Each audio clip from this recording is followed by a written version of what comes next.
राहुल गांधी घेत आहेत. काल रात्रीपासून पुण्यामध्ये मोठा गोंधळ सुद्धा पाहायला मिळतोय, धर्मकार्ड केली जाते असं सुद्धा बोलले. काल रात्रीचा गोंधळ काँग्रेसने ठरवून या कार्यक्रमाला रंगवण्याकरता, या कार्यक्रमाची पार्श्वभूमी तयार करण्याकरता केलेला कार्यक्रम आहे. ज्या प्रकारे त्यांच्या नेत्यांनी कॉलेज कॅम्पसवर हल्लाबोल केला, मारामाऱ्या केल्या, अत्यंत दुर्दैवी आहे. आणि सगळ्यात महत्वाचं की ज्या प्रकारे काही लोकांना हाताशी धरून एका विद्यार्थिनीचा दुरुपयोग करण्याचा प्रयत्न हा त्या ठिकाणी झाला, तेही उघड झालेला आहे. त्यामुळे अशा पद्धतीनं कालचा संपूर्ण जो प्रकार आहे हा काँग्रेसचं इव्हेंट मॅनेजमेंट होतं.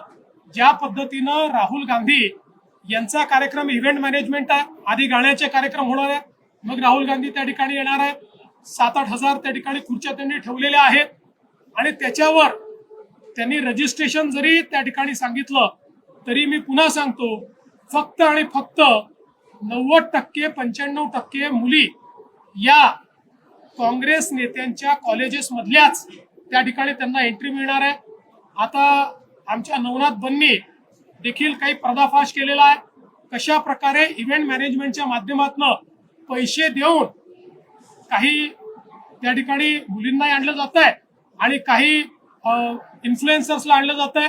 आणि स्पेसिफिक सांगितलं जातं इन्फ्लुएन्सर्सला की राहुल गांधी आणि पार्टीबद्दल फक्त पॉझिटिव्ह हे तुम्ही टाका तर तुम्हाला पैसे देऊ, निगेटिव्ह काही टाकायचं नाही. त्यामुळे हा इव्हेंट आहे आणि हा जो राहुल गांधींचा इव्हेंट आहे त्या इव्हेंटचं प्रिकर्सर, त्या इव्हेंटला गरम करण्याकरता, त्या इव्हेंटला कुठेतरी जसं आपण पाहतो की एखादी पिक्चर रिलीज व्हायच्या आधी कॉन्ट्रोवर्सी उभी करतात म्हणजे पिक्चर हिट होतो, तशा पद्धतीनं कॉन्ट्रोवर्सी उभी करण्याचा हा प्रयत्न हा काँग्रेसच्या नेत्यांनी केलाय.